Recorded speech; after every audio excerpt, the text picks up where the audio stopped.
देवियों एवं सज्जनों, ज्ञान संजीवनी परिवार में आप सभी का हार्दिक स्वागत है। मैं डॉक्टर मंजुश्री श्रीपाद मेघ।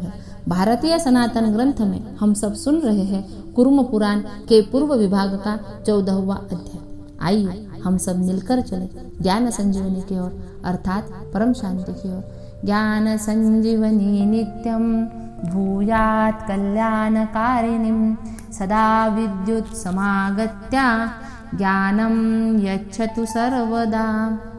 हरिः ओम्। नैमिषिया ऊचुः देवानां दानवानां च गन्धर्वो रगक्षसाम् उत्पत्तिं विस्तारात् सुत ब्रूहि वैवस्वतेन्तरे। अर्थात सुतजी महाराज वैवस्वत मनवंतर में हुई देवताओं, दानवों, गंधर्वों, नागों तथा राक्षसों की उत्पत्ति को आप विस्तार से बतलाए। महाबुद्धिमान सुतजी, इस समय हम यह सुनना चाहते हैं कि प्राचीन काल में प्रचेता के पुत्र राजा दक्ष ने भगवान शंकर से शाप प्राप्त कर क्या किया था। सुतजी कहते हैं, मैं पूर्व कल्प के प्रसंग में नारायण द्वारा कहे गए भूत, भविष्य तथा वर्तमान इस प्रकार तीनों लोक कालों से संबद्ध तथा पाप हरने वाले प्रजा सर्ग को विस्तार से बतलाता हूँ। प्राचीन काल की बात है। भगवान शंकर के शाप से ग्रस्त उन प्रचेता पुत्र राजा दक्ष ने पूर्व वैर के कारण शंकर की निंदा कर गंगा द्वारा हरिद्वार में एक यज्ञ का अनुष्ठान प्रारंभ किया। श्रेष्ठ मुनियों, विष्णु के साथ सभी देवता उस यज्ञ में भाग ग्रहण करने के लिए बुलाए गए। सभी मुनियों के साथ वे वहां आए। शंकर को छोड़कर आए हुए समस्त देव समूहों को देखकर दधिज नामक विप्रर्षि ने प्रचेतस दक्ष से इस प्रकार कहा। दधीची कहते हैं, ब्रह्मा आदि से लेकर पिशाच तक जिनकी आज्ञा का शीघ्र ही अनुपालन करते हैं, उन रुद्रदेव की पूजा इस समय क्यों नहीं की जा रही है।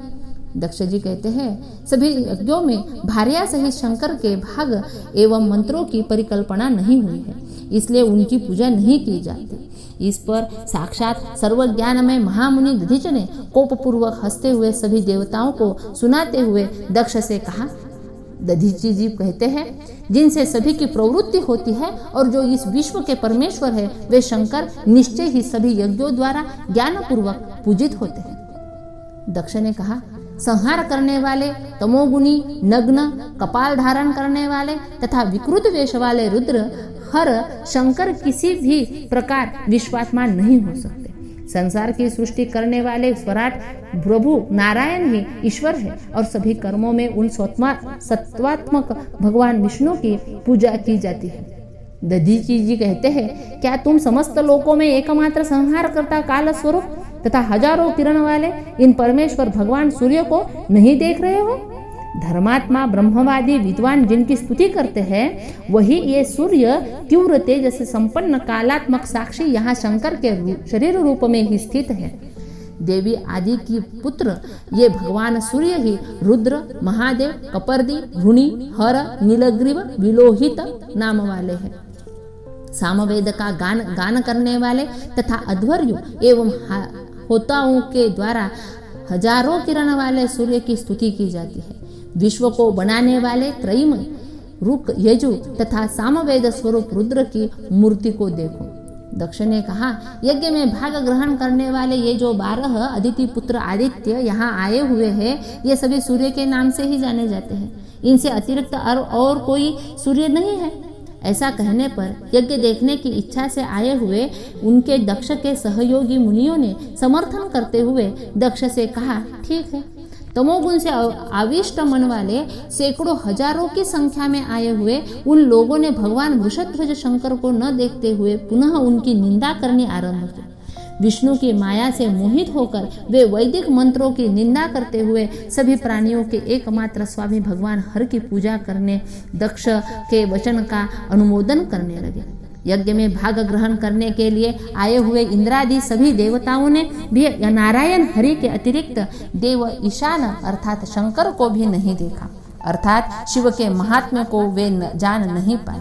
ब्रह्मज्ञानियों में श्रेष्ठ हिरण्यगर्भ भगवान ब्रह्मा सभी के देखते देखते क्षण भर में ही अंतर्धान हो गए। भगवान ब्रह्मा के अंतर्धान हो जाने पर स्वयं दक्ष संसार की रक्षा करने वाले देव नारायण हरि की शरण में गए तदनंतर भय से मुक्त होकर दक्ष ने वह यज्ञ आरंभ किया। शरणागत की रक्षा करने वाले भगवान विष्णु उस यज्ञ की रक्षा करने लगे। भगवान दधीच ऋषि ने ब्रह्म शंकर से द्वेष मनाने वाले उन सभी ऋषिगणों तथा देवताओं की और देखकर उन दक्ष से पुनः कहा, जो अपूज्य है उसका पूजन करने से और जो पूज्य है उसका पूजन न करने से मनुष्य निश्चित ही महान पाप को प्राप्त करता है। इसमें किंचित भी संदेह नहीं है। जहाँ दुर्जनों का आदर होता है और सत्पुरुषों का अनादर होता है, वहाँ अतिशीघ्र ही दारुण दैवी दंड उपस्थित होता है। ऐसा कहकर विप्रर्षि दधीचि ने दक्ष की सहायता करने के लिए आए हुए उन ईश्वर शंकर से विद्वेष रखने वाले ब्राह्मणों को शाप देते हुए कहा, क्योंकि तुम लोगों ने वेदों की अवमानना की है और समस्त संसार के द्वारा वंदित परमेश्वर महादेव शंकर की निंदा की है, अतः ईश्वर शंकर से द्वेष रखने वाले तुम सभी वेदत्रयी से रहित हो जाओगे और असत शास्त्रों में मन लगाते हुए ईश्वर मार्ग अर्थात शिव मार्ग की निंदा करोगे तथा घोर कलयुग आने पर मिथ्या अध्ययन और मिथ्या आचार युक्त होकर मिथ्या ज्ञान का प्रलाप करने वाले होगे। साथ ही कली के द्वारा उत्पन्न कष्ट एवं दुखों आदि से पीड़ित रहोगे। पुनः तुम सभी अपने संपूर्ण तपोबल का त्याग करके नरक प्राप्त करोगे। तुम लोगों के द्वारा ऋषिकेश विष्णु के भलीभांति आश्रय ग्रहण करने पर भी वे तुम लोगों से विमुख ही रहेंगे। ऐसा कहकर तपस्या की निधि वे विप्रर्षि दधीच चुप हो गए और मानसिक रूप से संपूर्ण पापों का विनाश करने वाले रुद्र की शरण में गए। इसी बीच यह सारी घटना जानकर सर्वदर्शी सब कुछ प्रत्यक्ष देखने वाली देवी पार्वती ने अपने पतिदेव पशुपति महादेव महेश्वर से कहा। देवी कहती है, शंकर पूर्व जन्म के मेरे सती के पिता दक्ष यज्ञ कर रहे हैं और आपके भाव तथा स्वरूप की निंदा कर रहे हैं।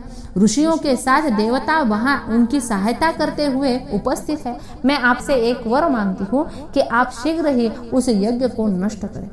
देवी के द्वारा ऐसा कहे जाने पर देवताओं में श्रेष्ठ प्रभु भगवान शंकर ने दक्ष के यज्ञ का विध्वंस करने के लिए शीघ्र ही हजारों सिर एवं पैर वाले, हजारों आंख वाले, विशाल भुजा युक्त, हजारों हाथ वाले दुर्जेय प्रलयकालीन अग्नि के समान भयंकर दाढ़ युक्त, देखने में भयंकर शंख चक्र तथा गदा धारण किए, हाथ में दंड धारण करने वाले, घोर नाद करने वाले, सिंह से बने धनुष को धारण किए हुए, विभूतियों से सुशोभित तथा अनेक देवताओं से घिरे हुए वीरभद्र नाम वाले रुद्र को उत्पन्न किया। उत्पन्न होते ही वह हाथ जोड़कर देवताओं के स्वामी भगवान शंकर के सम्मुख उपस्थित हुआ। शंकर ने उससे कहा, गणेश्वर, दक्ष के यज्ञ का विध्वंस करो। वह गंगा द्वारा हरिद्वार में मेरी निंदा करते हुए यज्ञ कर रहा है, तुम्हारा कल्याण हो। तदनंतर बंधु शिव के द्वारा निर्दिष्ट वीरभद्र ने सिंह के समान लीला करते हुए अकेले ही दक्ष के यज्ञ का विध्वंस कर दिया।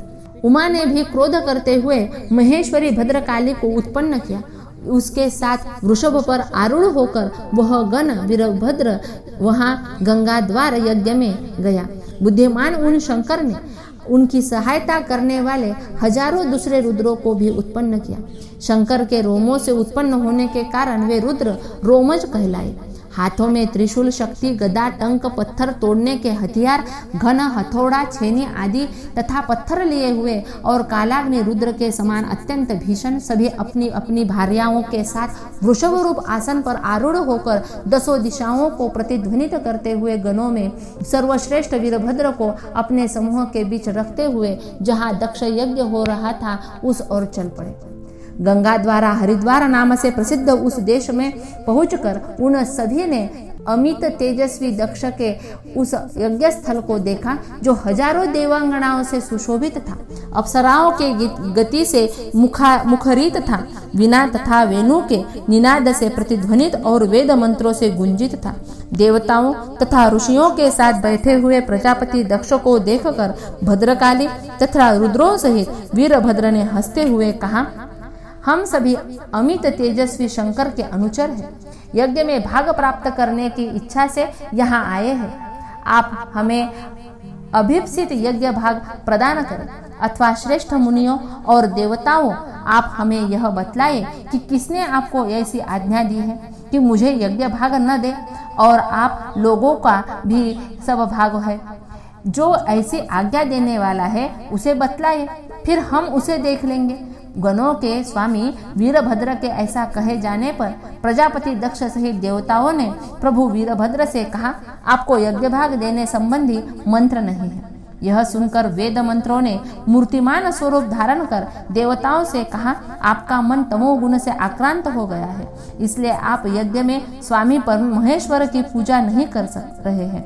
सभी प्राणियों के एकमात्र स्वामी और सभी प्राणियों के शरीर रूप तथा समस्त अभ्युदय एवं सिद्धियों के प्रदान करने वाले हर शंकर सभी यज्ञों में पूजित होते हैं।